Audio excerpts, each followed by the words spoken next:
So my name's Simon Tarrant, and I work for your Bob ICB, and my job title's there, Autism and Crisis Care Pathway Development Manager.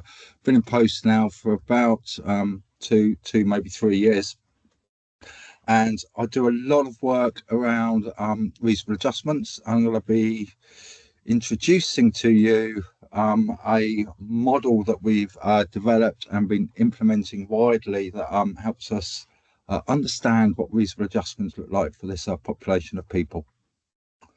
So the aims of the session, I'm going to skip through autistic functioning because I think we got a few myths to clear up, and it's good to understand where we're coming from in terms of how we built the model. Touch briefly about maybe how that sort of autistic presentation or that autistic functioning can, what we need to be considering in terms of our mental capacity assessments. Then I'm going to introduce to you our model of reasonable adjustments, and then give you a think piece around how it can be introduced to mental capacity assessments. And just as a disclaimer, I'm not an expert in mental capacity assessments, so I'll be very open to hearing from the audience in terms of how you would be applying this into your actual practice. So the first thing is, why have we got a adjustment framework for that we developed for autistic people? So first thing to understand is we do see healthcare inequalities for this population, and that really is represented in a reduced life expectancy. Now, we've had some very recent research that came out last year, which is showing us that the discrepancy is around about 5 to 7 years in terms of life expectancy. That's a smaller gap than what we've previously seen, and basically these researchers have teased out autism only away from learning disability and autism co-occurring together.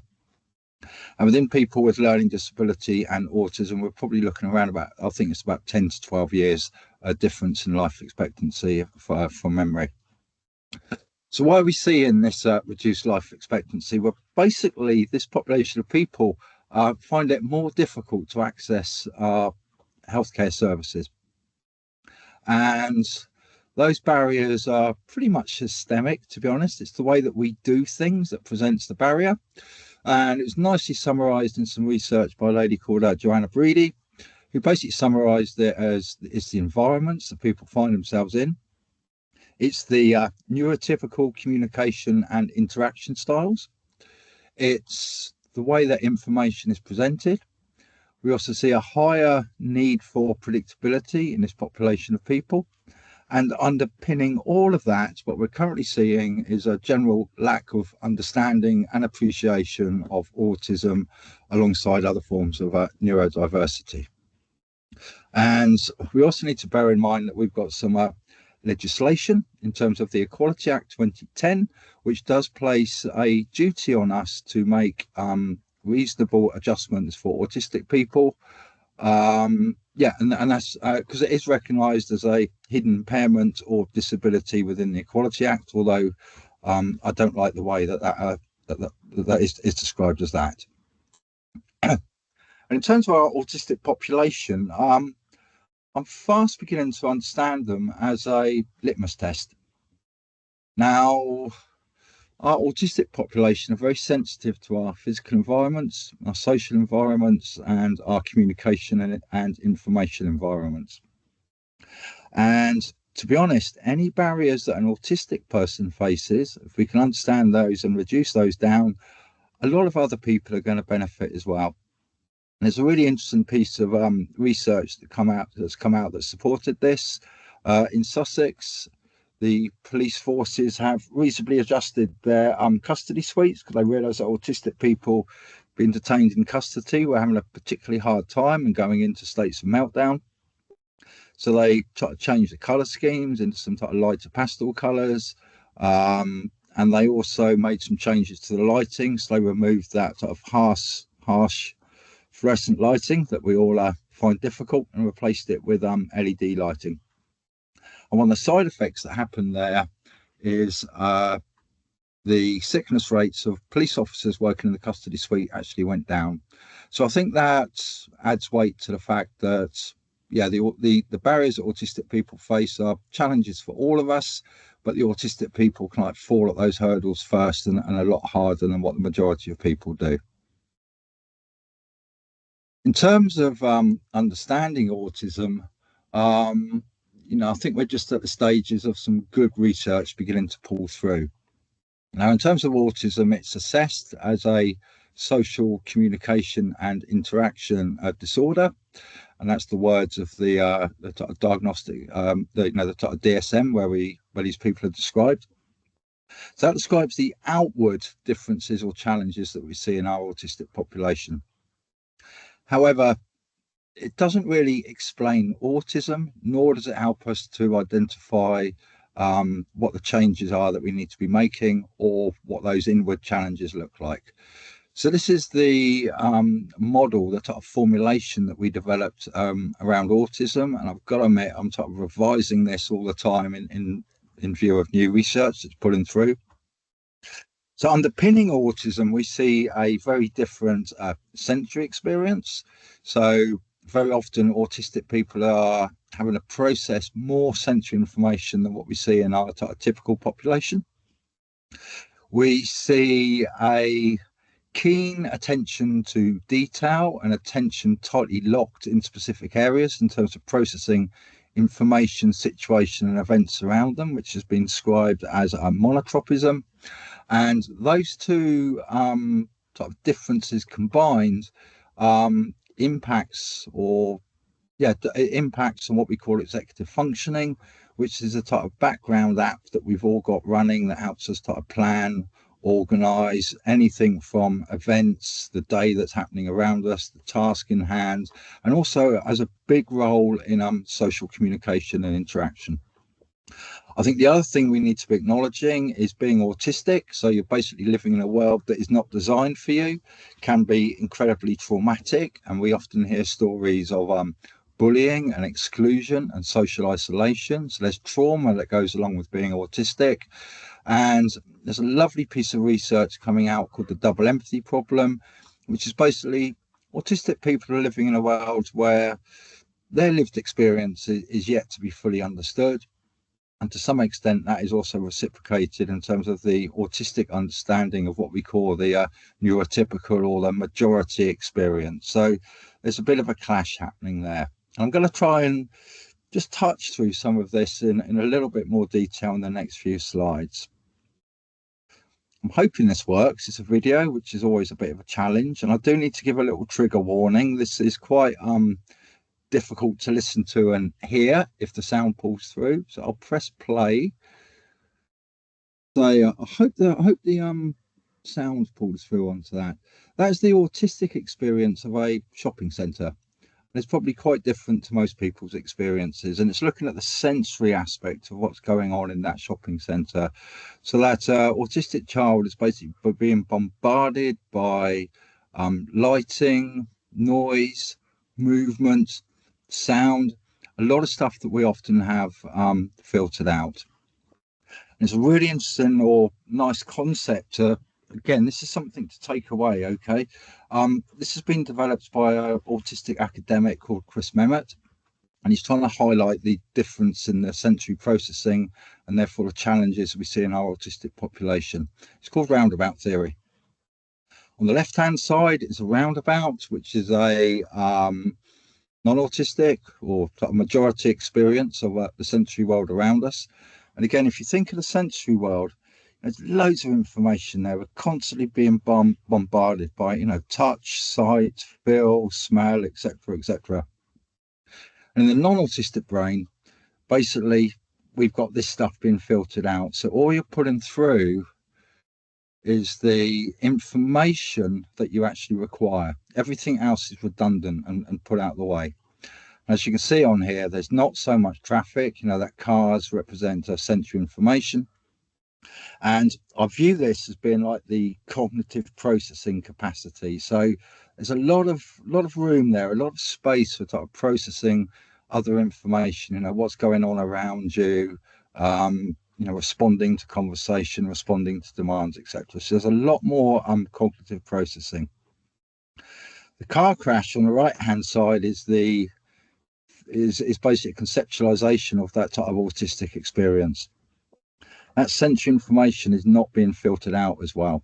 So there's more information for that person to deal with. There's more stuff coming through that isn't being filtered, and a lot of that stuff isn't really relevant to the everyday experience or the situation where they find themselves in. And as you can see there, it's like quite overwhelming. So where is your additional capacity, that space for processing additional information around you? Think of a social interaction or communication. You need time and space and cognitive capacity to respond to what's going on around you, process your information, and type of responding back. This is quite a good way of almost understanding some of that processing delay that we see in autistic people. Okay, so this is the impact of environments, and I think again, I think the way I would see in autism is it's too much information coming through, not enough information being filtered out. So that's really useful thing to take away. There's another difference in processing that we see, which is what we call monotropism. Now, this is described as the application of attention. And what we see in our non-autistic population is attention can be spread across multiple ways simultaneously. So that enables you to have effective social communications. It enables you to see the whole event, situation, etc. that's happening around you. Gives you that type of situational understanding or that gestalt thinking, as it's described in psychology. With autism, we tend to see attention very locked, tightly locked into one area at a time. And I'll show you this picture next. This is a really good way of explaining it. Now, if I show this picture to a non-autistic person, what I will often hear when I ask them what the picture's about is they will tell me it's two blokes on two horses. Okay, and what you've got is you've basically processed the whole picture at once, but there's some inaccuracies within it. Okay, so one of the horses is actually a donkey. The two blokes, one of them's a cowboy, the other's a knight in shining armor. And the way that I describe a type of a non-autistic brain, or that polytropic processing in terms of the attention being spread, is like a wide beam torch beam. Now, that wide beam torch beam will give you what's going on. It captures everything at once, but you haven't necessarily got the detail. And if you ask a non-autistic person to look at it again, what you then get is the detail coming through. Oh, one of them's on a donkey, etc., etc. Yeah. So it seems to go outward, wide beam torch. I'll go into the detail if required. In autism, we see that happening in reverse. If you show this to an autistic person and take it away and ask for a description of the picture, you might get a response about, well, I saw lots of stripy lines. I saw somebody on a donkey, but the donkey didn't have any feet. I saw a donkey and I saw a horse. None of them had any feet. So what you get is the detail being built from, and then it comes into that big picture. And I'll describe that type of autistic processing as being very much like a narrow focus torch beam. With a narrow focus torch beam, you see something in detail, but you don't necessarily see what's around it. Okay, that's monotropism. It's locked into detail. And with autism, it seems to be that showing a picture, this could be an event, a situation, a concept.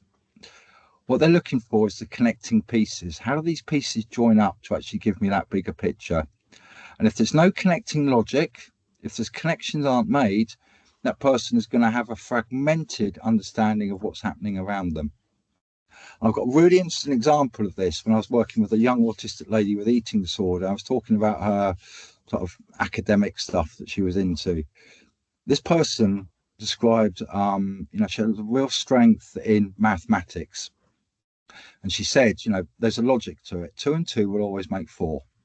And that building blocks of that logic, there's a building block between that in terms of fractions, algebra, and more complex maths, which I've never ever been able to understand. And she said it's all logic, it all connects in some shape or form. And then she described her subjects she didn't enjoy, where she was weak at. She was talking about history. She was talking about literature. And she said, it's all about people and none of it makes any sense. There's no connecting logic to it. So within this, although it could be a real struggle for autistic people. And I see the people who really struggle are really monotropic. They're really locked into attention. They're really locked into detail and not seeing the events around them. But it's also one of the strengths we see in autism, that attention to detail, that ability to find the logic between connecting pieces. And that's a strength that we don't really see as much in our non-autistic population. Now, monotropism also pulls through into social communication. And again, I think this is a important piece to get across. Now, imagine a social interaction, and there's lots of things going on in a social interaction. There's lots of detail. There's lots of different clues as to what's actually going on. You've got the words that are being said. You've got the intonation. You've got body language, you've got facial expressions, you've got the situational context. And I would describe that as being like a picture. It's a jigsaw puzzle. And for non-autistic people, that jigsaw puzzle is joined up. It's a constant picture moving through. And in autism, the way that I've heard this described is they're getting bits of the puzzle. So I'm getting the words that you're talking about. And what I'm now having to do is try and connect those dots, connect those bits of information. And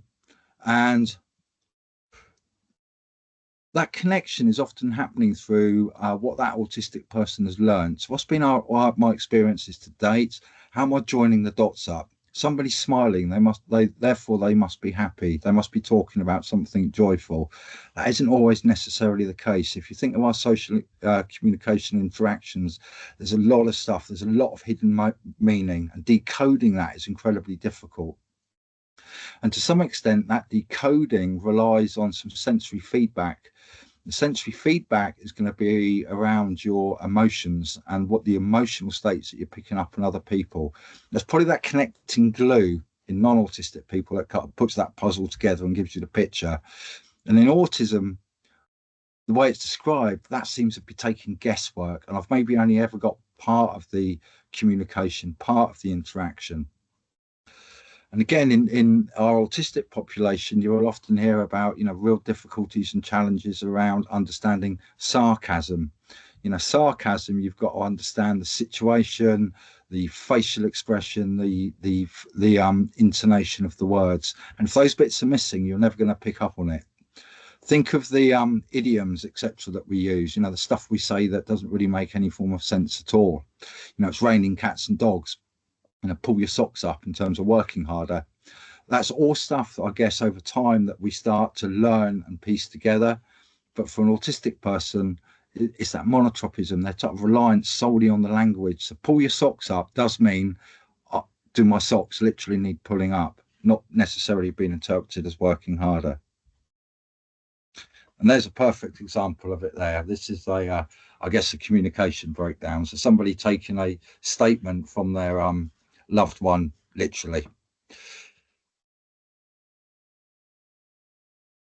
So where do we see, the challenge to me, I guess, is thinking about this in terms of a Mental Capacity Act process. Now, I'm not going to sit here and teach you about the Mental Capacity Act. You're the experts in that. But where do I see some of the challenges? Number one, around capacity, presuming capacity. I think there's probably, potentially an unconscious bias sat there. So, just because somebody's autistic doesn't necessarily mean that they're lacking capacity. If they are lacking capacity, and I do sometimes throw challenges into some of the meetings I've had, is it that the person's lacking capacity? Is it the fact that they're necessarily disengaged from a process? Or is it an absence of reasonable adjustments being applied? Secondly, there's something here about how do we take realistic steps to help with the decision being made. So what is a person's preferred mode of communication? I'll talk about this a little bit later, but again, I've worked with some people who find communicating or responding verbally very, very difficult. They're finding it difficult to sort of make those links and sort of get out what they need to say. And in those cases, I'm often working in a different way with somebody using text or chat functions on Microsoft Teams. What is the environment like in which you're having that discussion with somebody? Again, think of that shopping centre. Where's that attention being applied? Is it you, or is it the flickering light and the ticking clock in the background? In terms of understanding the relevant information, again, think of that monotropic style. Has the person been supported, or have they joined up the different bits of information in terms of what that concept is? Um, how are we considering that type of literal interpretation of language? I've got a lovely example of this type of literal interpretation of language. There was a autistic woman who has got a significant problem around eating, very, very bad diet, mainly living on bags of crisps. And when she was assessed by the Care Act assessor, she was asked if she had problems with the eating and drinking. She interpreted literally in terms of the mechanics of eating and drinking, said no, and the assessor moved on, and a significant need was being missed there. If the person had asked, for example, what did you eat last night? And to hear it was bags of crisps. And what did you eat for breakfast? It was bags of crisps. What's in your shopping basket? It's bags of crisps. You'd have actually got to what's happening there. In terms of retaining information, so again, I'll talk about this a little bit more in the model I'll introduce, but in terms of non-autistic people, we are highly reliant on verbal working memory. So we hold concepts in our head. We're holding in our head what we're talking about, what the discussion is about. In autism, we see that verbal working memory compromised, and that's basically because of the additional information that they need in a process. They need in a process their environment, get rid of all of that sort of sensory information that they don't need. They're trying to process you. Yeah, what is this person saying? How do I figure out what they actually mean? What does that smile mean? Okay, that compromises, something's going to give if you're taking on board that extra information. And in autism, it's verbal working memory. And finally, yeah, again, thinking of the using or weighing up the information. Now, has the person actually got the concept? Again, if you think of mental capacity assessments, you're looking at a decision, aren't you? Does the person understand what the consequences of that decision are? Do they know what all the potential options and the ramifications are? Or are they fixed on one particular aspect of that? So again, I think that's something we need to be thinking about, how we actually map out with somebody. And finally, think about the communication. How do you communicate your views, wishes, and feelings? Feelings may be quite challenging for an autistic person to interpret. Feelings are essentially an emotional or a sensory experience. If your senses aren't working too well, do you actually sense happiness? Can you sense joy? And again, think of the some of the potential challenges that an autistic person presents, say a neurotypical person. You may not get that eye contact. That eye contact is something that we value so much in our society. It's a sign of attention. But for autistic people, eye contact can be challenging. It's more information that they're having to process, and you may see that eye contact reduced or removed so the person can focus entirely on the words and the language that you're giving them. They may be quite blunt and direct in their communication styles. Again, they're just delivering messages, they're just delivering words. They're not necessarily tuned in to the emotional state of other in terms of how that lands. I think that's all stuff that is socially constructed, and to some extent, when you're working with autism or autistic people, you've got to put some of those social constructions of social niceties into the background. Now, this is the Equality Act 2010 is in a diagram, and I'm not going to go too much into this because I think I'll be teaching you what to suck eggs, but It's probably something that's of where my passion sits. So on the left hand side is a unadjusted world, and it's some people watching a game of baseball. It's taken from an American thing, and you can see there the person who's smaller in size can't see the game. They can't see over the fence. Person in the middle, he's got an okay-ish view, but it's dependent on standing on a crate. The As a tall guy who's blessed with the fact that he can see everything fine. In the middle is reasonable adjustments being applied. Now, again, we can see the guy who's smaller. He's been given two crates to stand on. Now, I personally wouldn't like to stand on two crates, but there you go. There's the reasonable adjustment in place. And on the right hand side, that's the concept of the anticipatory adjustments. The barrier's been removed. So it's that fence, it's gone. Everyone can see what's now happening. Now, there's a challenge around the reasonable adjustments as applied to autism, and it's something to bear in mind I think. Firstly, you've got to be diagnosed as autistic to have that autism label. And we've got big challenges around diagnosis. And some of the latest research I've looked at, if you're younger and you're autistic, you're more likely to be diagnosed. Whereas if you're in my age group, which is the 50 plus, there's a 90% likelihood that your autism has not been identified or diagnosed. So we've got a whole load of autistic people, particularly in adults, that are not diagnosed or recognised as being autistic. We've also got a whole load of autistic adults out there. I've got a couple of friends, to be honest, like this, who are wonderfully autistic, but it's absolutely not on their radar at all. So they're autistic, got needs around or requirements that would support an autistic person, but they do not self-identify as that at all. And finally, we've got this other cohort of people who do not have a formal diagnosis, but self-identify as. The other big challenge is being autistic is still stigmatizing in this world. So you've got to make that disclosure. And, it's currently sat as widely regarded as a form of disability, whereas newer research is telling us basically we've got people whose brains work differently, and that's actually a natural variation in humanness. So there's stigma with coming out. And there's a few other challenges as well. And we really see this in our mental health services.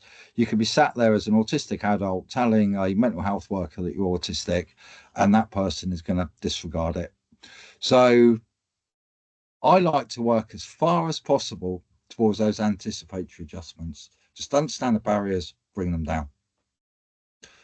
The way that I understand barriers, it basically is I work with people's lived experience. The lived experience of being autistic, the lived experience of being ADHD is very different to the majority experience. And in my work, I like to shift the narrative away from you're autistic, therefore this is what we think you should be getting, to you're autistic, tell me what we need to be doing. It's a different narrative, I think.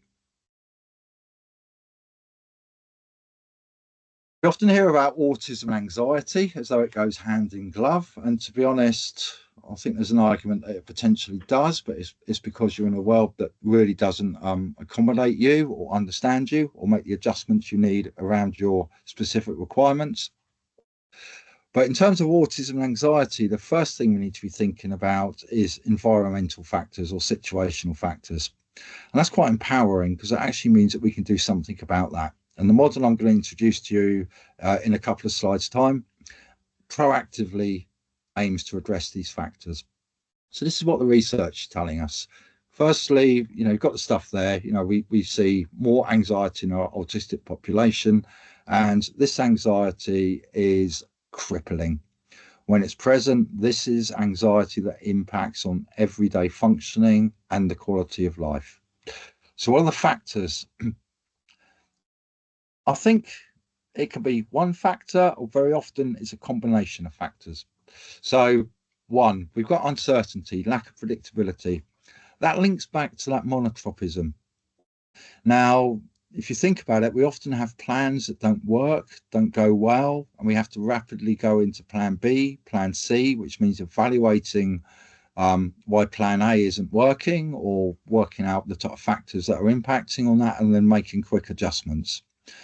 That requires that attention shifting. And again, in terms of monotropism, that attention shifting can be incredibly difficult.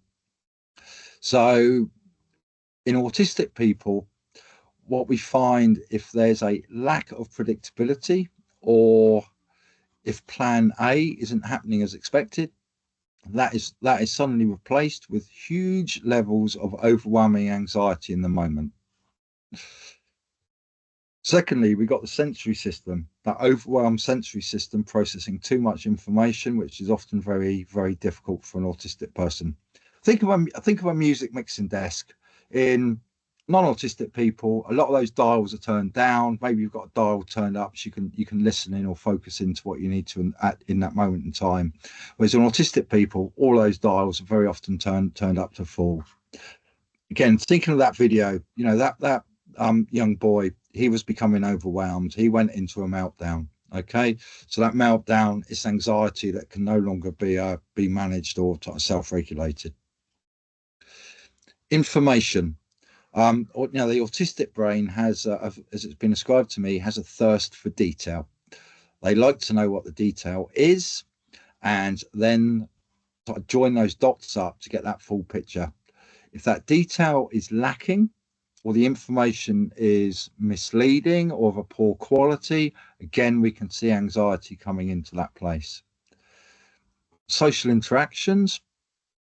Again, I hate to say it, but when you're doing your mental capacity assessment, you're going to be having a social interaction with that autistic person. If you speak to an autistic person, they've got a great big catalogue of interactions and communications that have gone pretty badly for them.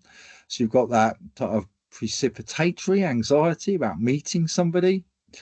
Then you've got the anxiety and the harder work of trying to actually interpret what's going on in that interaction in that moment in time. Joining up all those little bits, all those little clues that give you the full picture of what's happening.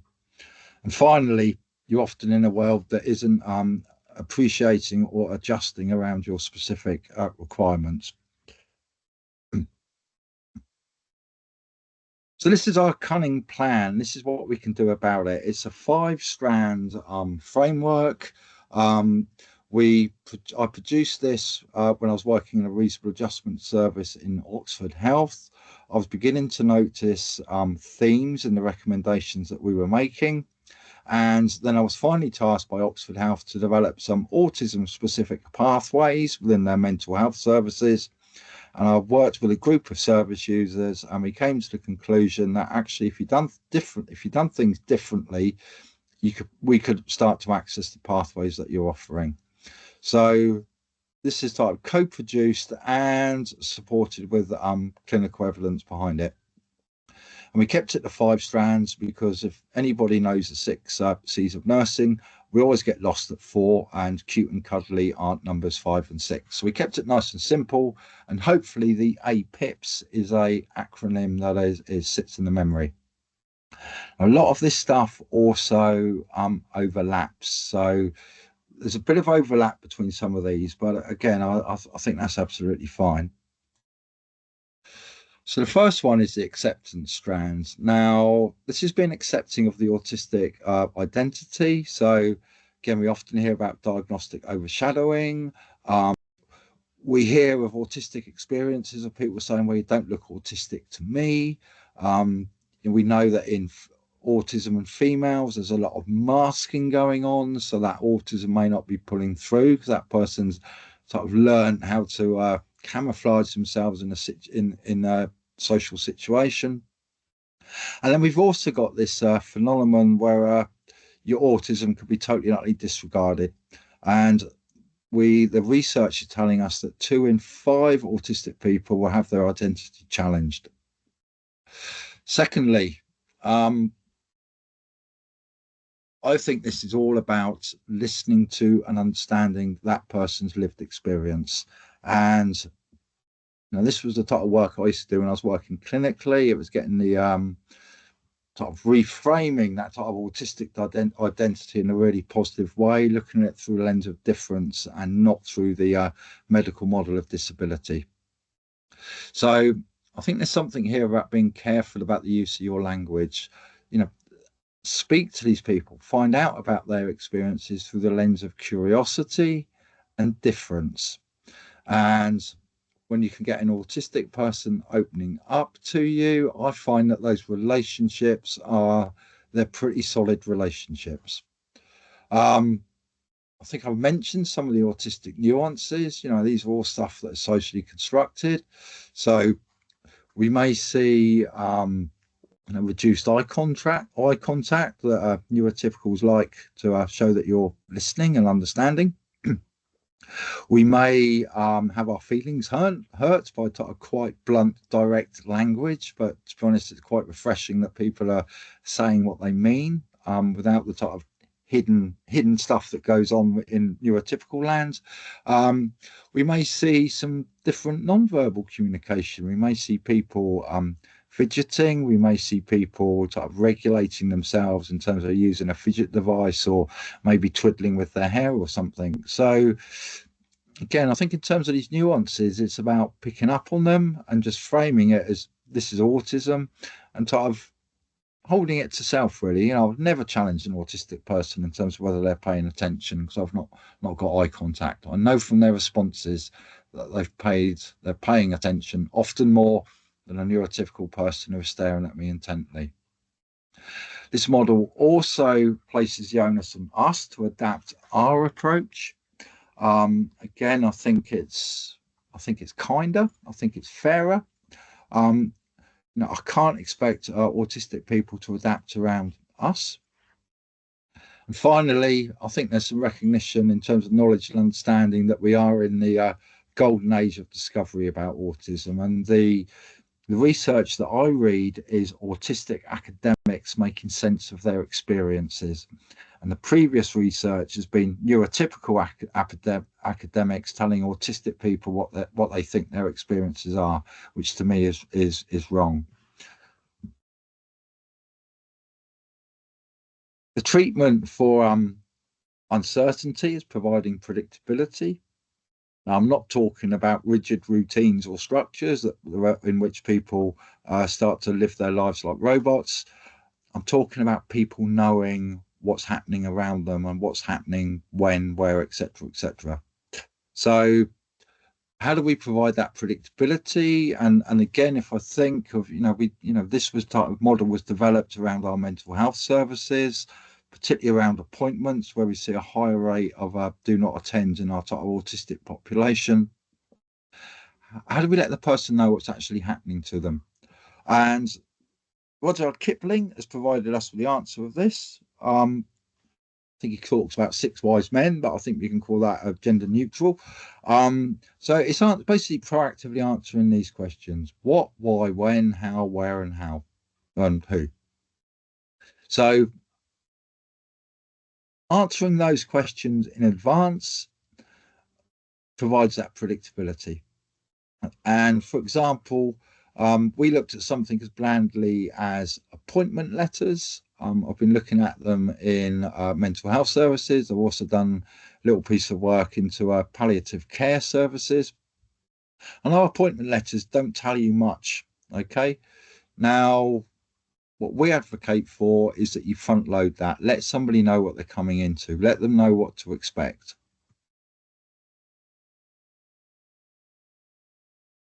In terms of the information strand, I've got the most important one, unfortunately, sat at the bottom. Firstly, understand somebody's communication preference. Um, people, there are people out there that find verbal communication difficult. So, yeah, it's really important to understand that if we're to get the best quality appointment experience from them.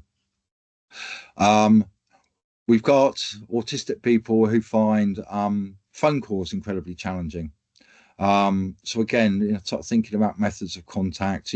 If somebody finds a telephone calls difficult, it's often about that ability to sort of plan responses in the moment when you're not prepared.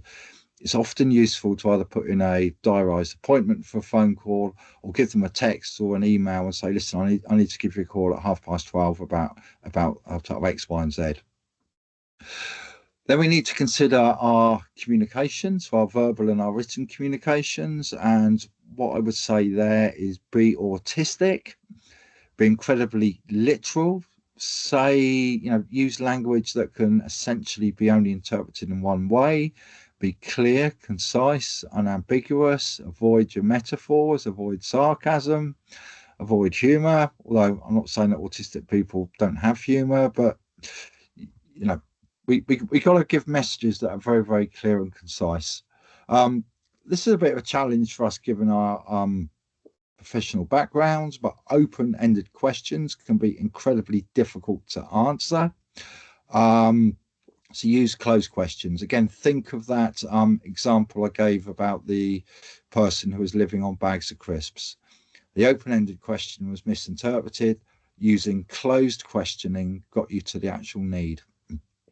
And finally, think about how we build that concept. How do we join up the dots between different bits of information? I'm hoping this is on the next slide. Yeah. So again, thinking of your Mental Capacity Act assessments, these are potentially two things I would be thinking about. So is there a concept that somebody needs to understand? I need to check that understanding. So can I link the bits of information together in a way that tells the whole story? Secondly, again, thinking about the you've got to get somebody's decision making or decision out of them. Make sure they understand what the decisions are. So what's the potential options? Everything's often more than binary. There's a lot of grey areas. How do we paint out those grey areas and what the potential consequences are to some of those situations? The positives and the negatives and the neutral outcomes that are going to happen. I think this is that type of a weighing up of the information. In terms of processing, I think this is a really important strand. Now, one of the really important ones sit right at the top, advanced preparation. Now, if I think of our clinical appointments with people, they're all about information gathering. They're very rarely a social nicety where I'm just checking in with somebody to sit down and have a chat. I'm often wanting information from them. Think of first mental health appointments. There's information you need. You're going to need history. You're going to understand sort of potentially what their employment situation is, what their relationship situation is, what their what they're thinking, what their thoughts are, what their emotions are, etc., etc. Um, in terms of an appointment, I think what we need to bear in mind is that it's not only the appointment experience that can be stressful and anxiety provoking, it's getting to see you. If they're coming to see you in an office, they've got to change their routine. They've got to get to you. They've got to deal with the receptionist. They've got to deal with the waiting room. They are all stressors for an autistic person. And we all know that when we're stressed, our cognitive processing goes downhill. So if we need information from somebody, we can tell them what we need in advance so they can come prepared. And again, I've got examples of this, of working with a non-verbal, or she wasn't non-verbal. This was a young woman who was so shut down that she couldn't communicate verbally. She was an inpatient. As part of the inpatient process, we got a care and treatment review, which is checking that your rights are being upheld, the care planning's reflecting your needs, and there's a plan in place for discharge. And you've got a panel of people who like to come and ask questions of the patient. We front loaded. We've got the panel to write down their questions. We gave them to the young woman in advance, and that young woman come to our care and treatment review with pages of information. She was prepared. We'd have never, ever got to that if she was being fired questions at in the moment. Letting people know what we need means they can come planned, and it's reducing down some of that cognitive processing demands in that actual moment. Appointment reminders. The only person I had that did not attend an appointment with me in 2 years of working with the most difficult to engage people, I forgot to prompt the day before. So again, that sort of cognitive processing chaos that we see in autism, just bring back to their attention that they've got an appointment with you tomorrow. Think of the environment, that sort of sensory experience. Where's somebody's attention going to be? Is it going to be on you? Is it going to be on your aftershave or perfume? Is it going to be on the ticking clock or the flashing lights? Verbal working memory. I've already alluded to this. Verbal working memory is what we expect from people. Again, it's one of the key executive functioning processes. Holding in mind what you're talking about, holding in mind what you have just talked about, and holding in mind what the decision making is. In autism, we can see that not working as effectively. And again, I've spoken to numerous autistic people who have come out of clinical meetings who said there's a point when it just went blah, blah, blah, blah, blah, and I don't know what happened. So again, prop it up. Could be something as simple as bullet points, could be something a little bit more complex like a diagram or a flow diagram. But again, just prop up that working memory. Think of that roundabout I showed you. You asking a question has got to work its way around that overloaded roundabout. Get used to that uncomfortable silence. That's processing time. If you give somebody enough time, they will respond. What I often hear about in practice, again, is autistic people saying that their processing time was constantly being interrupted by a follow-up question. So again, just get used to that uncomfortable silence. And finally, takeaway information. Again, it relates back to that verbal working memory. So come out of a meeting, particularly in an important meeting that's about you, your future, your treatment, whatever situation it is, particularly with us in a professional capacity, and having no recollection of what's happened is incredibly anxiety provoking. So a very quick, short summary. This is what we discussed. These are the key actions, can just help to reduce some of that anxiety we see in our population after they've met with you. In terms of the sensory experience, I think we do understand those sensory differences in autism. We often think of those 5 external senses. So again, I think we often think about the environment. I've referred to it enough, the ticking clock, the flashing lights. I've worked with people who can hear the humming of a light bulb, the noise of electricity passing through the walls. They are all distractions, okay? It's pulling that person's attention all over the place. Also think of the challenges that you bring. Perfume, aftershave, jewelry, patterned clothing. They're all a sensory nightmare for an autistic person. Autistic people have often worked out little hacks that make their experiences better. You may see people with noise cancelling headphones. You may see people with with darkened glasses. You may see people using fidget devices. They are all adaptations that the person has learned to manage their sensory experience. And again, what I would be saying is if you see somebody, again, I've seen some real damage caused by professionals by making comments about why you're wearing headphones, why you're wearing dark glasses, which sort of makes that person self-conscious and makes them less likely to use it in future. If you see somebody wearing dark glasses, noise cancelling headphones, etc., just think autism, okay? And self-regulation, again, you might see people rocking, twiddling their hands, twiddling their hair, using a fidget device. That is not them paying attention. That is them trying to enhance their attention, maintain focus, and regulate any form of anxiety that they're feeling. Challenge myself to think about the APIPS model going into your mental capacity assessments. I'm very open for comments on this at the end. So I think the acceptance strand is probably self-explanatory. So there's probably some points here to think about. So think about your communication styles. Again, think of that front loading of information. This is the decision that we need to discuss. This is the information that we need from you, to front loading that into any appointment letter or appointment email. You may find that an informal setting for an assessment works better. Again, I've heard of people where mental capacity assessments have been taken, say, out on a walk, or maybe sitting down doing something like a jigsaw puzzle or something like that.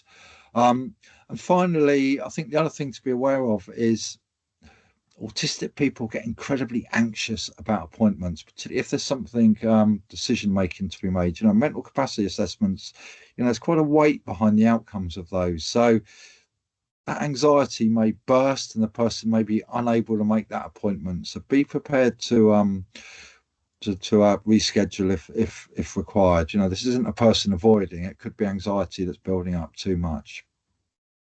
The other thing I'll say around that anxiety around appointments is be on time.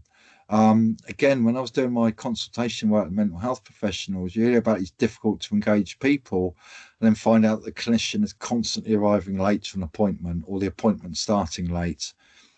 That anxiety is building, building, building for the autistic person. And if your appointment's at 3 o'clock, at 3:05, boom, they've gone pop.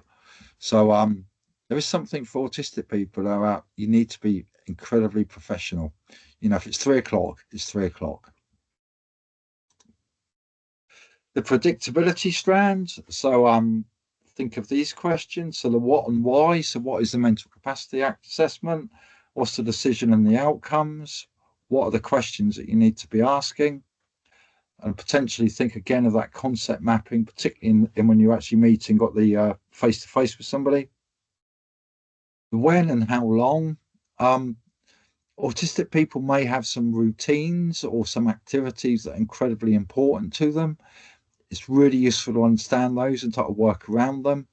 Often find in terms of routines, autistic people have something in the morning that sort of sets them off to a good day, and then something that helps them unwind in the evening. But again, it's useful to understand, what time of day is going to work best for you. It may also be useful. Again, I don't know if you can structure your capacity assessments in this way, but to possibly think of an actual agenda as well. This is the steps that we're going to be going through, not necessarily a timed agenda, but a structure to that meeting. Who and where. I've got something there called the www.accessable, which is a brilliant website. Oxford Health have a lot of their sites on it. But again, if somebody's coming to you, there's some really important information. And think of a job interview. Think of the stress of arriving somewhere where you don't know. Knowing what the front door looks like is quite important. Knowing what the car parking arrangements are going to be. Is it card or cash? Is there parking at all? Having some idea of what that waiting room is going to be like as well. Indeed, a lovely reasonable adjustment is for somebody to arrive, letting them know that you've arrived, like a phone call to reception or something, and possibly even sitting in the car waiting for the appointment and a phone call where you meet and greet them at the reception area, so they can avoid that waiting room experience. It's horrendous. In terms of the information, think of the communication preferences that somebody has.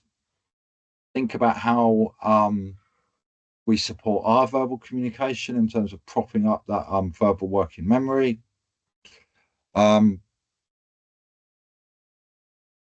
Supporting the person in terms of how we get to those overall concepts. Again, if there's concepts, again, I think the important one in terms of your mental capacity work is going to be, what's the implications of decisions that are being made? They're rarely binary. There's often lots of different things in terms of outcomes from a decision. Stress, key points and key information.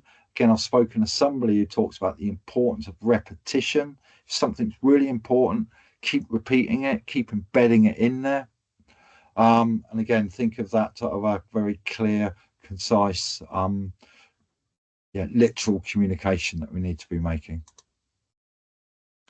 In terms of the processing, I've probably already covered some of this stuff. As I say, this model does overlap. Can't stress enough the importance of getting the information and the questions we need to ask somebody out in advance of the appointment.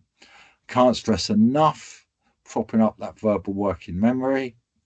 Can't stress enough thinking about the environment and the setting that somebody's in, particularly those type of sensory distractions that can be there.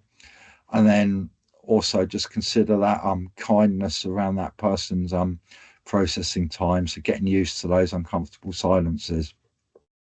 terms of communicating decisions, again, this is some of the stuff I used to do with inpatients.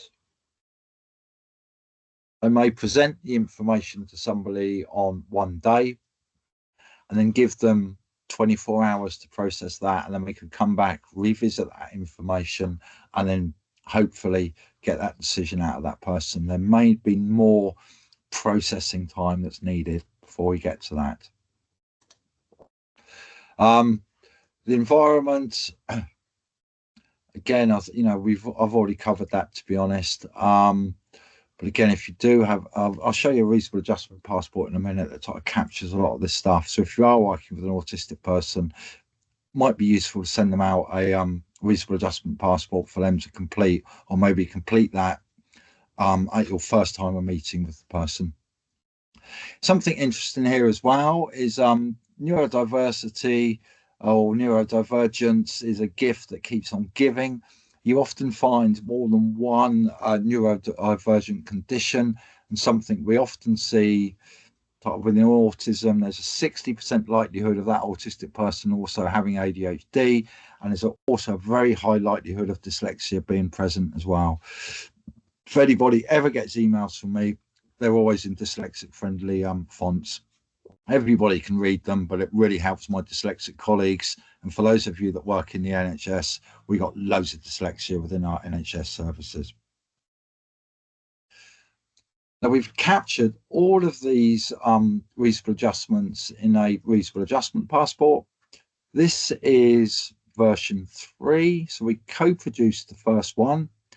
First one, we developed in the reasonable adjustment service, and we basically had the headings, but we didn't have any of the tick boxes. What we quickly realized was that clinicians and service users could not identify what adjustments could go under the headings. So version 2 had tick boxes to get people started, and this is version 3, which we just signed off through our governance processes, and we're doing some work in the background to really embed this into our mental health services in terms of staff being aware about it, and making sure they got the resources to complete it before we have a formal go live event in March next year as part of Neurodiversity Celebration Week. This is really small for me to actually see, so I'm reliant on memory. This is geared around appointments. It is used in the version 2 is used in Oxford Health and Berkshire Healthcare Foundation Trust. It's available on internet pages and intranet pages. And one of the things we've done is we've changed the wording at the top slightly. We're liberating this to be used with those that are on waiting lists. We know that anybody on a waiting list has got a 96% chance of being diagnosed as autistic, and also for those that self-identify as. So we've got your type of passport information at the top. We've got what are your neurodivergences? So what do we need to be mindful of? Got some type of identity first language in terms of whether that's your preference or not. Hobbies and interests section. Now, this is actually more important than what I first thought. We implemented this into specialist dentistry. Autistic people have very strong, keen interests. So it could be a really useful way of starting the conversation, getting rapport built, getting somebody talking. And in our dentistry pilot, knowing this gave the dentists a way of distracting the anxious patient. We've then got your information and contact preferences. So how do you prefer to be contacted? What's your least preferred ways of being contacted? I think that's incredibly important. And we got 3 text boxes under the bottom so as people can give us more detail, because we're not going to capture everything here. As I say, some autistic people find phone calls out of the blue really, really difficult, so they may prefer text messages or something like that. Here's a way of somebody putting across some more of their type of communication nuances or differences. We're giving people a starter for 10. So there may be people that are saying, look, I find eye contact difficult, might be a bit blunt. I interpret stuff literally. So they've got a free text box there where they can give more information. This one here is about, very bottom box is about what can make an appointment difficult or make you cause anxiety. We've got a whole list of options there. So again, might not be stuff that we can do about there, but it's something that we can be mindful about. Up here, I think if I remember correctly, is about I can't see it. Try and get this hard. I think this is about information, how we present information to you. I can't remember. My eyes are so bad I can't see it. This box here is about how do we make the appointment experience better for you. One of the revisions we've put in is around virtual appointments, because we're aware that a lot of stuff is done online. This box is around, this is about your sensory experiences. Now, again, the feedback we had when we've done the dentistry, it was previously around, do you have sort of visual sensitivities, hearing sensitivities, etc., which potentially set up the expectation that we could do something about it. We're often very limited in our actual environment, so this is almost given permission for that person to come with the adaptations that make themselves feel comfortable, and given a little warning to the clinician that you might be seeing somebody in front of you with noise cancelling headphones and darkened glasses. This is about the information that's required after an appointment. So how do we make sure they're not coming away from us feeling anxious? And there's a useful little section there where a person can describe whether they're feeling overwhelmed and how we could support those. And I'm very happy to send this out to the organizer of this meeting for our distribution, so you can use it into your own practice. There's a little reading list. Again, I'll be very happy to share these slides afterwards, and I'm very happy to take any questions or comments.